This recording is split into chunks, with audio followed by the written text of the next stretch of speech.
Hello and welcome to this special series of Ingram Micro's B2B Tech Talk podcast, Coffee with Women in Tech, with your host, Harpreet. This is a show where incredible women in technology share their stories and successes. Why should a woman consider a career in tech? Well, that's exactly what we're going to talk about in this series, where you'll learn why tech is just the place to be for women. Hello, everyone, and welcome to our first 2021 episode of Coffee with Women in Tech podcast. Today, I have a very special guest with me, Julie O'Hara, Group Delivery Director at Computacenter and winner of CRN Women in Channel's Woman of the Year Award 2020.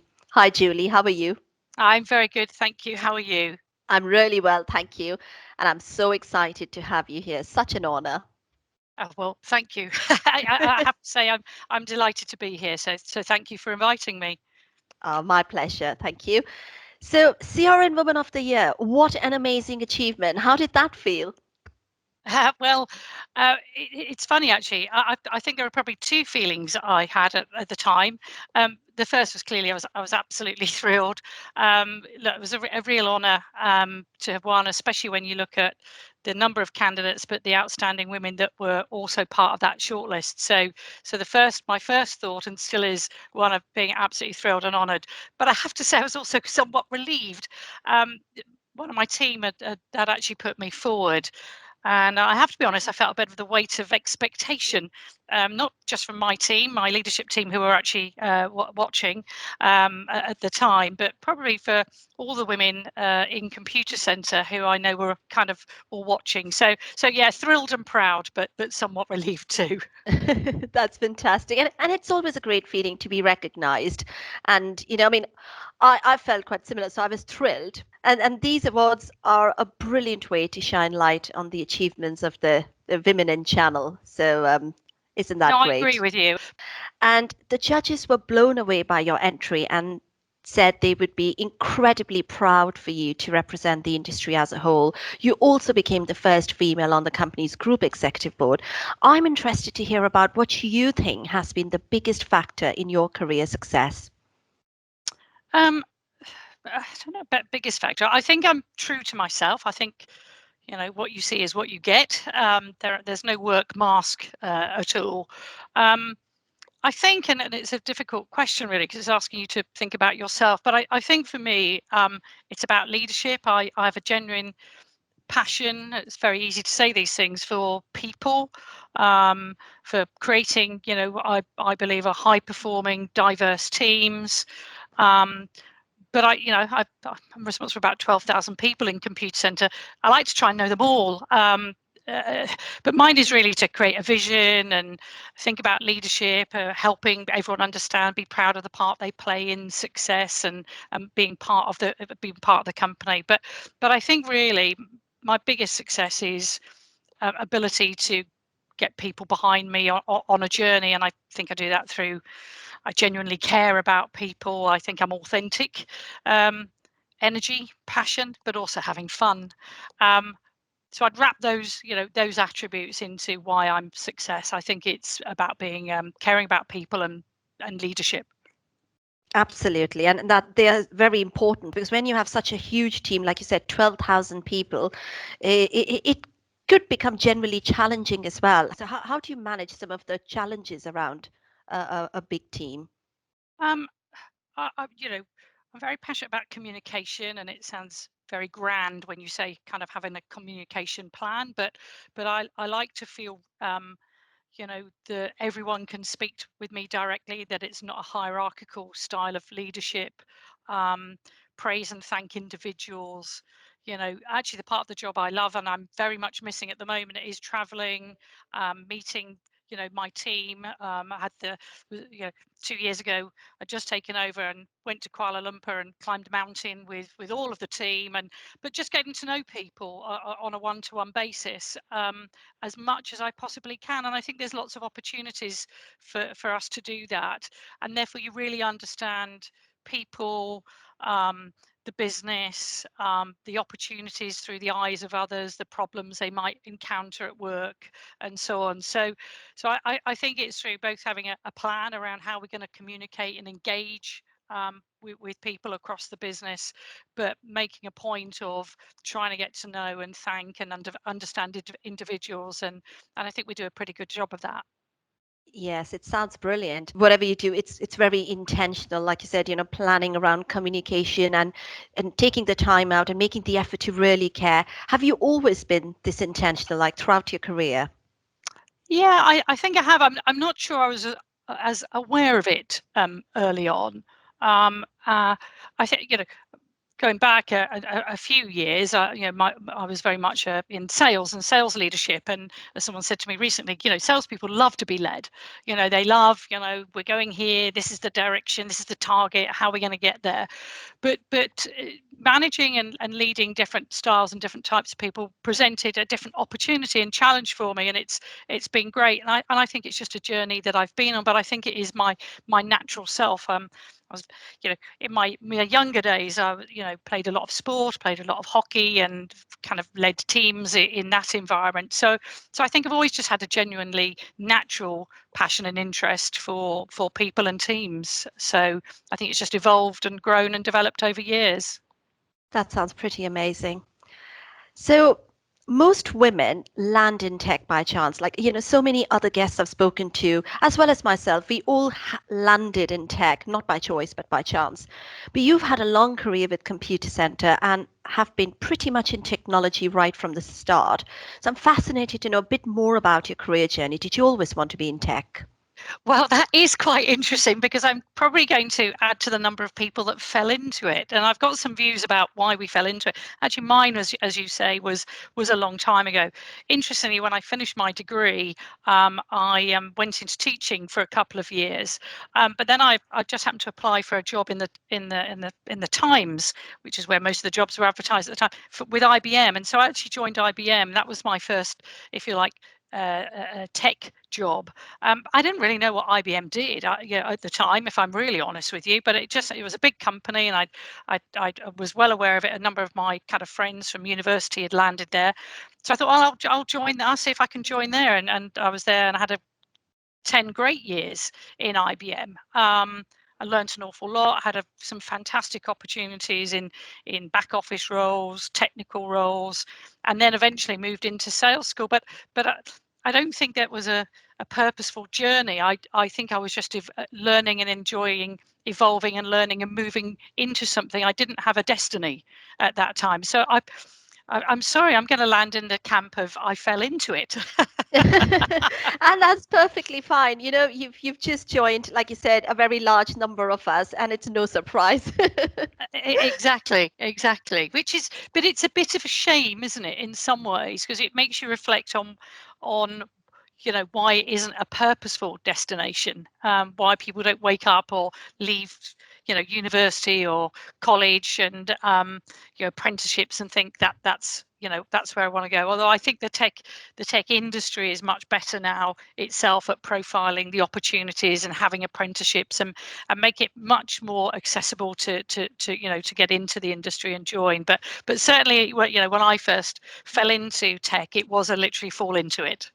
And I agree. It's something worth pondering over why women are not consciously choosing tech as like a first choice when they're straight out of uni, and and you're absolutely right. More work is being done now, so hopefully it would be a different topic to talk about in a few years' time.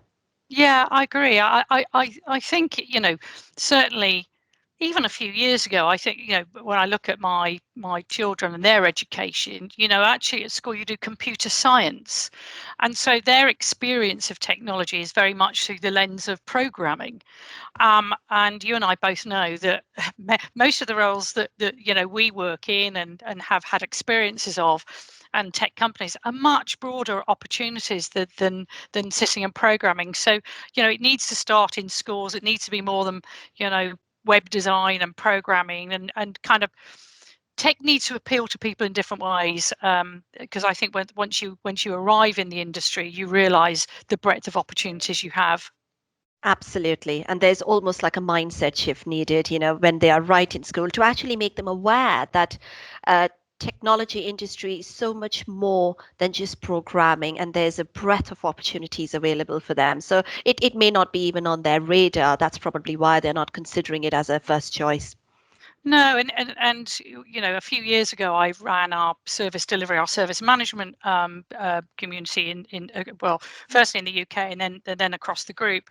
And at the time, we had our graduate program, and we were advertising for the role of service delivery managers. And you realize the tech industry has some lovely acronyms and job titles that just don't translate for most people into what does that mean. I remember saying to one of my team, you're asking someone, a graduate just out of university who's studied history or English or drama, varied, to tell you why they want to have a career in service management. Most of us don't even know what that means. So actually, what is the role? And actually worked out, it's a customer facing business leading role. So now we advertise for business leaders. So I think technology has to work hard, the industry has to work harder at translating some of the roles into more meaningful things. What we're looking for is commercial people, people who can build relationships with customers, work in teams, understand products, design, procurement, financed, organized, project management. So all these, there are different attributes, but we tie it up in mystical language that makes it sound much more of a challenge than and less appealing. I think there's some work that we in the industry need to do to translate that and make it more attractive. Absolutely. I think, yeah, that starting from making the job descriptions a bit simpler, highlighting those transferable skills rather than being lost in the acronyms, which are, Absolutely. yeah, very specific to, say, tech world. Yeah, I agree completely. So you've had this incredible career, but you've also paved this path as a single mum. Would you like to share some thoughts around how you've managed to do this?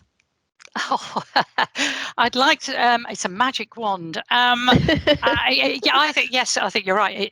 Yes, it's presented a challenge. Balancing being a single parent for 10 years now. Actually longer. That and work. I think we all have different challenges, in our personal lives in one fashion or another, and it's how we manage and balance those with the support of family and friends, and indeed, work itself. But yeah, I think I've had lots of different challenges on the way, but I think I've just got a pretty positive outlook and deal with the moment.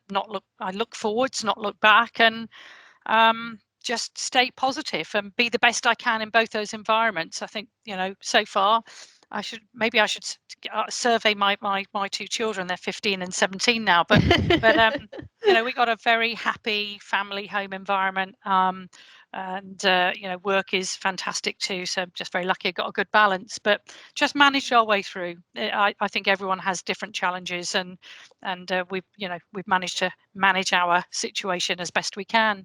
And that's great advice, especially underpinned by, like you said, a positive outlook. Especially for working moms or those returning to work after a break, or even, having to do homeschooling during lockdown. So yes, I guess it's doing the best what we can, and sometimes we put too much pressure on ourselves as well as women, being perfect in every I aspect of our lives. I think you're absolutely right. And you mentioned, talk about working mums. I think women, and I know because I've been in the situation where I don't know. Sometimes we feel terrible guilt about, are we looking after our children well enough? Are we therefore performing in well enough? And I think much of this is self-inflicted. It's probably too harsh a phrase, but I do think we bring a lot of that upon ourselves. I have one very simple mantra, and that is be true to yourself. Don't live your life through the eyes of others. I'm a better mum, I think, because I work. But let me tell you, my family come first. I just managed to kind of balance both. But I do remember, and obviously I've supported a lot of women coming back to business, back into work from having children, and before they go off, have some. Oh, I'll be back in 3 months. I would say, I have, no, you must not say anything right now. You do not know how you're going to feel, and each situation is very different. And as an employer, mine is to support women's return to work in a way that fits and suits them. I mean, some women will go, yep, 3 months, I'm back. I've got everything sorted. This is how it's going to work for me. And others will be, actually, I need a year off, or I need to come back part-time. And I've always made it something very personal to me to support women on the journeys back to work that suits and works for them. So I think it is about be true to yourself. And I think, in having supported a number of people over many years on returning from with children, and then number two, or maybe three, maybe more, those people tend to be very loyal as well, because the support you give in the early stages, I tell you, really pays back. Women typically do, they say I'm going to do a 4-day week, they do 5 in 4. In fact, most time you tell them to stop working. But I think as employers, we just need to look after, and I think we do a pretty good job of that. And it's much better now than it was 20 years ago. That's really But be true commendable. to yourself. Be true to yourself and your own needs. I love your mantra, be true to yourself. I'll have to remember that too.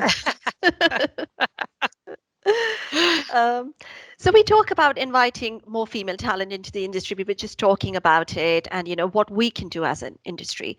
But to a woman outside, if we put ourselves in her shoes for a moment, why, in your opinion, should she consider a career in tech? I think it's such a dynamic industry. I mean, I'm sure you'd agree. I fell into Absolutely. something, and how lucky am I? I fell into a fantastic industry. I happen to work in a fantastic company, with brilliant opportunities. So, uh, why work in tech? I think I said before, the opportunity to, work in different environments, different kind of business areas, different roles within the technology sector is just phenomenal. It's just enormous. And as you said, many cross transferable skills. I go back to, I think, as an industry, we need to demystify some of the job descriptions and language we use to describe those roles, to attract more people in. Because I think when people do come into the industry, and I've initiated the sales graduate program in Computacenter many years ago, and a few years ago, the service management, as I said, but we don't call it, we call it business management. When people do come in, they love the industry. Hopefully they stay in Computacenter. 99% of them stay in the industry sector and absolutely love it. So I think once we get people in, it's great. But I think we need to just be a little bit more appealing and remove the science aspect of it, and translate some of those roles and opportunities into something more meaningful. Yes, and I totally agree with you. It's such an amazing industry. And, being like someone who's new to this industry, I had no idea that it had so many opportunities, and it would end up being such a fulfilling place to have or grow your career in. And quite frankly, that was one of the key reasons and key motivation behind starting this podcast, was to make people aware that actually you can have a remarkable career in tech and you may not have even thought about it. Absolutely. I think what you're doing is amazing. That's why I was absolutely delighted to come and join and take part today, because I do think it's up to us to try and, as I say, make it more accessible. But I genuinely believe when people enter the industry, they're hooked because of the opportunity. I think we see businesses through a different light. We all now, when you're in the tech industry, you realise the importance of technology in the in the world, in the business, in society, and the impact and part we can play in that.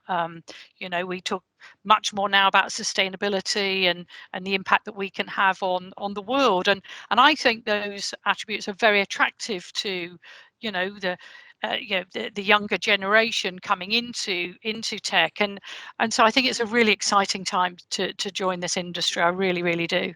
Absolutely, I totally agree. Timing could not have been better. So, what advice would you give to women who are already part of this industry? How can they drive their career?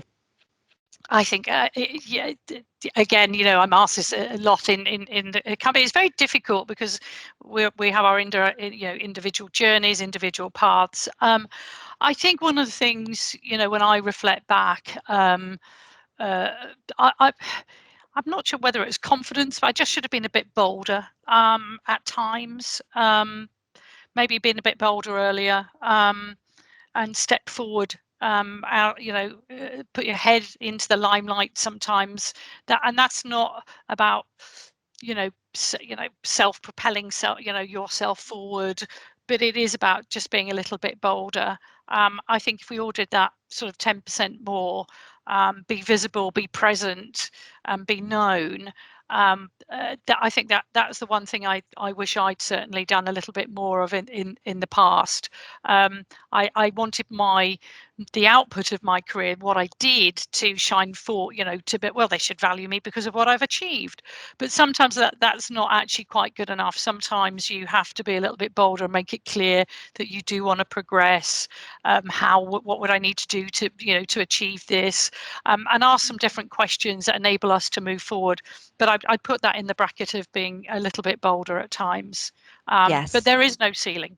I genuinely feel that today, there's, certainly in the environments I work, and, both customers, organizations, and partners that I work with, there is no ceiling.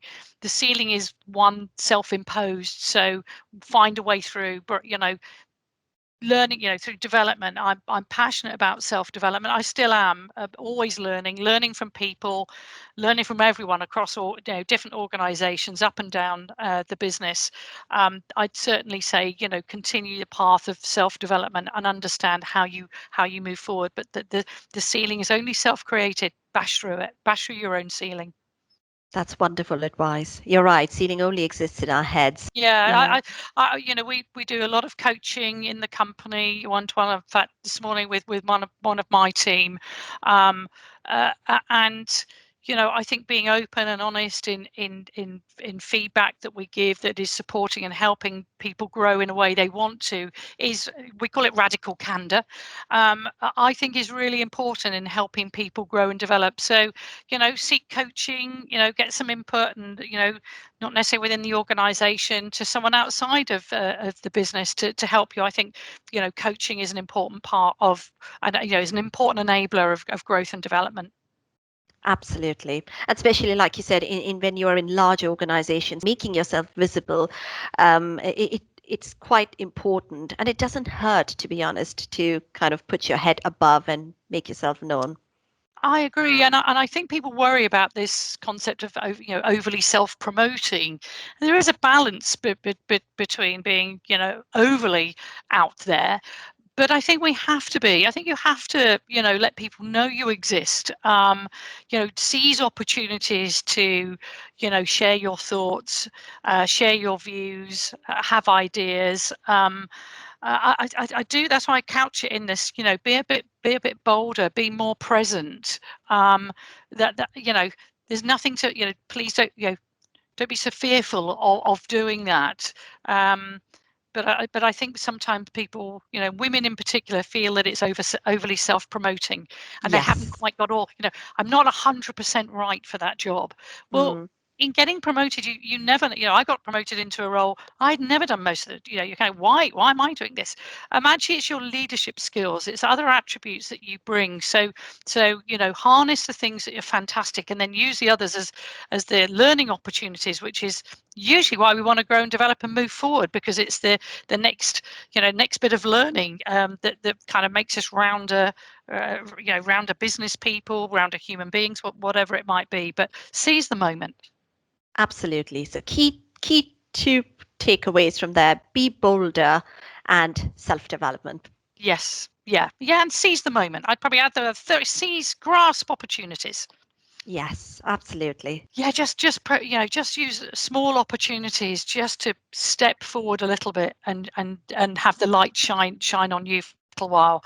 We have some fantastic women in our business. I really do, and we're always trying to encourage them just to take the little step forward. And when they do, when they've done it once, they realize how, the world opens for them, and what a fantastic experience that is. And they all then go to grow and flourish even more. So just take an opportunity to step forward one time and just see how you feel in doing that. It's quite empowering. It really is. That sounds brilliant. And like you said, sometimes even if you don't have the experience of doing something, but you could have a natural skill set for it. For example, when you were leading those sports teams in your uni days, and, that has kind of blossomed as, you've experienced through your career. So we never know. There could be a natural talent, and we just need to give ourselves a chance to develop it further. Absolutely. I think sometimes in life we tend to focus on our weaknesses and how do we develop those, rather than harnessing the strengths we have and saying, this is who I am, this is what I bring to the world, our home lives, our business lives. These are my strengths, and I'm gonna work on my, the areas for development. But if I can really harness these strengths, that's what I bring, and be proud of those, and that's what I mean. Share and flourish. Leveraging the strengths that you have, and that's probably, when I look back, that's what I've done. Stop trying to be technical if that's not not who you are, or I've harnessed and developed my leadership capability and my leadership skills over the years, and it's just afforded me to flourish and move forward. What a brilliant piece of advice. Um, I have one closing question. All right. So my question is, what's the one thing you wish you had known when you began your career? One thing. um wow. um do you know what, one thing I wish I'd known how Apple shares would have taken off. Maybe I'd have been very rich right now. Do you know what? I don't know. And the reason I say that is, I think I said I don't really look back, and so I don't have regrets. I don't look back and say I wish I'd known this. It would have made me do X, Y, Z differently. I don't work that way. Do you know what? That I am so fulfilled in where I am right now. If I, it sounds a bit cheesy, really, but I love what I do. I am so lucky. Maybe that's it. Maybe I wish I'd how lucky I was going to be. I love what I do. I love my team. I love the job I do. Said to you, I love the industry. I love the impact, and especially now as we move into more sustainability, the impact on business and society. And do you know what? I love Computacenter. I love the company I work for. So I pinch myself and go every day. I feel positive. I have a lot of energy despite the dreadful situation, that we all currently face in working from home, which is very difficult for a lot of people. But every day I kind of have a big smile on my face. I look forward to going to work. So I don't think there's anything I wish I'd known. I just wish I'd known how lucky I was going to be. But I'm here now. So there we go. Wow. And I love your positivity and your passion. Thank you. So we have this new section called the audience section, where we kind of invite audience to ask one question to our guests. So, Okay. and the question I've received is, what is a daily driver that motivates you in the progression of your career? A daily driver. Um, my motivation, I think, is, as I said before, is about moving things forward, evolving and moving forwards, whether that be business, whether that be people. And I get my energy from looking at how we are moving things forward. It might be an individual's personal development, as I said on the call this morning. It could be a change program that we're leading that kind of better enables our business and enables our, and therefore enables our clients. So it's a combination, but I think it's the opportunity to always be making a difference. That's where I get my energy from in every aspect of what I do. I have a great opportunity to make a difference to an individual person, to a team, the business, our customers, my family.